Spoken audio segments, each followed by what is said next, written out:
Before I get started, I'd just like to acknowledge the traditional owners of this land and pay my respects to the elders, both past and present. Gabo ajiran manungu, yan juru nyanji, haringu milinga, dijan garigol yora, menkawak, jalangunu, jileni and ngali. Thank you so much for allowing me to share on your country. Good evening, Good evening, everyone. My name is Shannon Lockyer. I'm from the Gidja and Jaro people of the East Kimberley in northern Western Australia, and I'm an intern at Lendlease. I hail from a small Aboriginal community called Wagabon, which has a population of around 30. I'm currently studying at the University of Queensland in Brisbane, and I'm about to undertake my 4th year in urban and regional planning. The story I will be telling tonight will not be so focused on just me. More so, it's going to be an account of my mother and I, as the values and beliefs that make me who I am today have been instilled in me by this amazing woman. I grew up out in the community for most of my childhood. My grandparents and their kids had settled out there in the 80s with no electricity or housing. After leaving the mission and township, they mostly relied on traditional bough sheds and housing built from scrap and resources from the surrounding area. They built our community from nothing, and I'm proud to say it's only gone from strength to strength over the years. It was here that I finished my primary schooling in the nearest local town of Kununurra, about 60 kilometres away. I have nothing but fond memories in this period of my life. School was very lax, with 25 kids in my class and me being related to about 15 of them. It was an ideal setting. It was in this environment that I struck a hunger for learning. My family's presence and influence in those early years was prominent, and I was fortunate enough to be ingrained within my local culture and country from the day I was born. This meant practicing elements of the traditional lifestyle and learning the language of my ancestors. Despite the region I come from being plagued with common Indigenous problems, it's still very much a loving community with amazing people, and I look forward to going back there whenever I can. Now to my mother. In 2003, she undertook her medical degree at the University of Western Australia. In order for her to become our community's first Aboriginal doctor, she had to pack me up and take me to the big city of Perth. These high school years were particularly tough for us, both financially and socially. We lived off of Mum's $600 Centrelink payments each fortnight. I honestly don't know how she managed. I find it tough managing $600 a fortnight on my own now that I'm at uni. But I'm paying a second rent at the uni pub, so that's just me. Though we were doing it tough, my mum always made sure it never felt that way. I remember complaining about not being able to see her at all during the Christmas periods.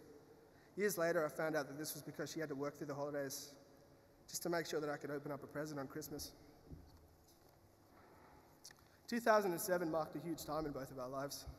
I'd graduated from high school, and Mum became not only the first female Aboriginal doctor to come out of the East Kimberley, but also the first Aboriginal person from the Kimberleys as a whole to complete her medical training in Australia.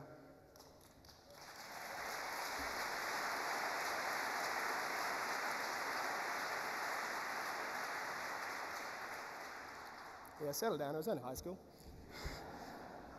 After graduation and a gap year to figure out my future, I decided an interest to pursue a tertiary education was for me. I remember looking around the university trying to decide what a path I wanted to take. I had a look at social work, and that almost won me over because it had a lot of relevance with home. I had a look at the business school, walked straight back out, and then I visited the town planning faculty and was pretty much smitten instantly.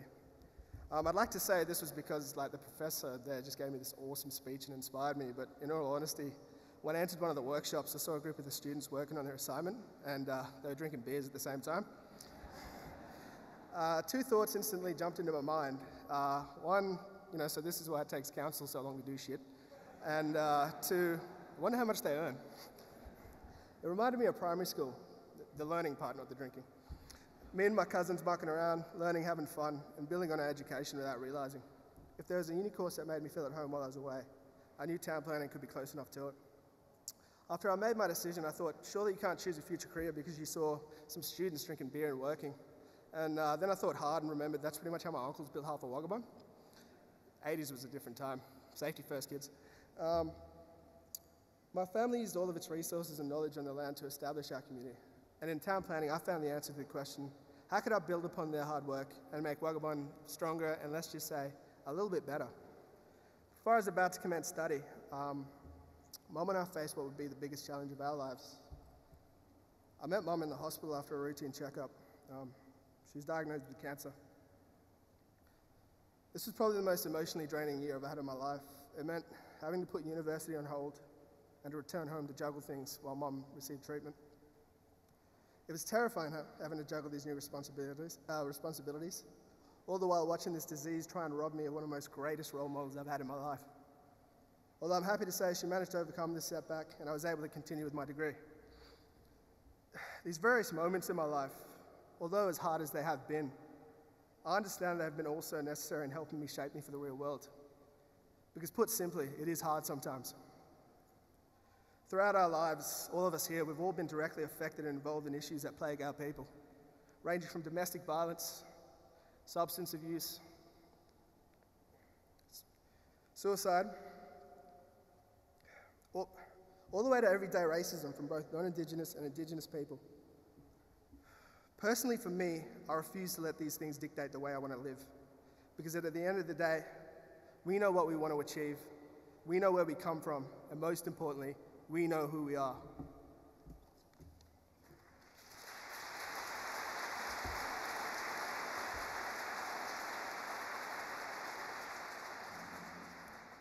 It's said that we fall so we can learn to pick ourselves back up.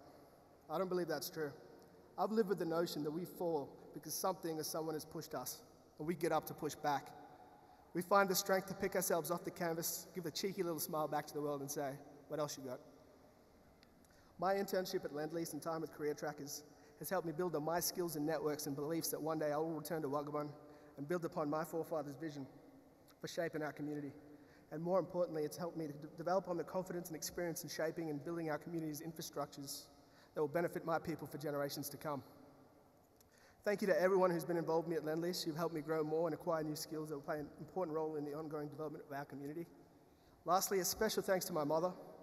Thank you so much for being the person that you are. If I can instill even half of the encouragement, understanding, support, and love in my future children that you've shown me, I know they'll be okay. Thank you so much for listening. Hope you have an amazing night. Hope you have an even better year. Jiriam, MCBC, good night.